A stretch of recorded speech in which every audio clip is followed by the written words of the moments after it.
Vous avez travaillé sur la sobriété hydrique aussi, sur l'eau. Ouais, je vais te montrer tout de suite après, regarde. Regarde, gestion de l'eau. On a mis 6 millions d'euros dans l'eau. Ouais, j'ai vu ça. Donc là, en fait, pour répondre à la question de Philippe, là, en fait, je pense que c'est un des plus gros projets de reuse, de réutilisation en France aujourd'hui. C'est un projet qui coûte beaucoup d'argent, hein, c'est 6 millions d'euros. On a un gros accompagnement à Visio et ADEME. Hein.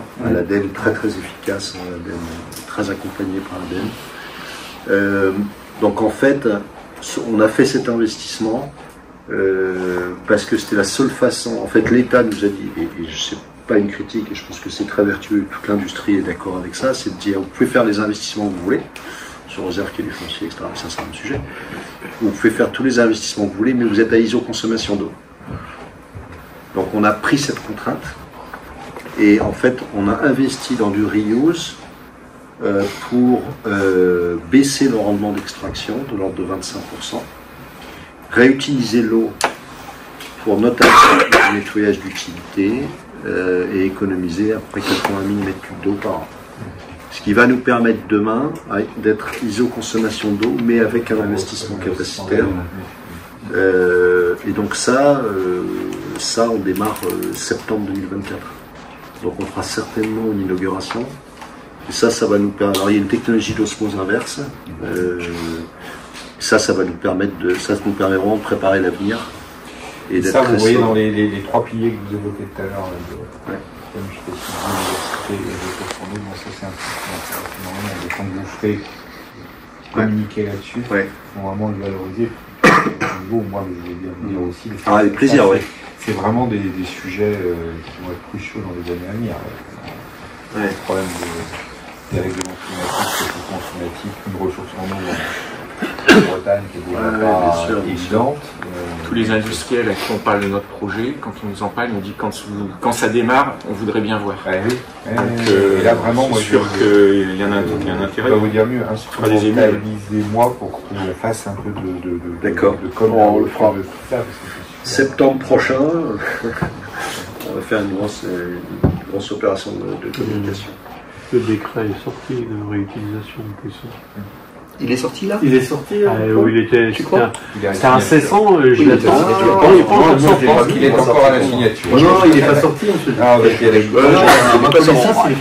On l'attend, nous. On l'attend, ouais. Non, mais c'est assez drôle parce que c'est un peu la même problématique que vos deux statuts. Encore les réflexions existentielles sur l'utilisation humaine et réutilisation humaine. Alors l'agroalimentaire est très très en avance sur ces sujets-là, déjà, ils sont très en avance. On en a parlé chez Ruden aussi, mais c'est compliqué, hein, parce que même en récupérant l'eau, on ne peut pas la réutiliser pour la même chose pour l'instant. Donc c'est-à-dire pour nettoyer les légumes, etc. Une fois que tu l'as, même si tu la nettoies, tu ne peux pas prendre cette eau pour la remettre au début et renettoyer de nouveaux légumes. Donc on peut le refaire pour faire autre chose dans l'usine, et c'est là où on attend les décrets pour voir exactement comment on va pouvoir régler le curseur et la réutilisation exacte de l'eau, hein, c'est ça. C'est ça qui pose pour il y a un enjeu réglementaire majeur. Et là, je pense que l'industrie et l'État doivent travailler ensemble. À partir du moment où on donne aux industriels l'objectif de dire vous pouvez faire de la réutilisation, y compris pour des autres process, ou des eaux qui vont nettoyer des fruits et des légumes, à partir du moment où vous respectez les exigences du code sanitaire, je ne vois pas pourquoi on ne sort pas d'un principe aussi simple. Le blocage, il est au ministère de la Santé. Pour l'instant, ils sont encore. Les ARS, j'imagine, c'est.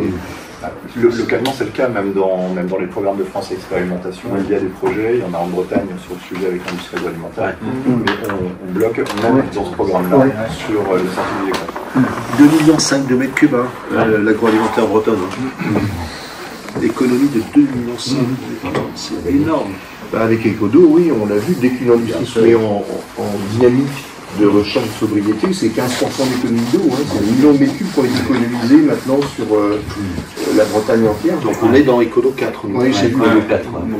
Ça a été régionalisé.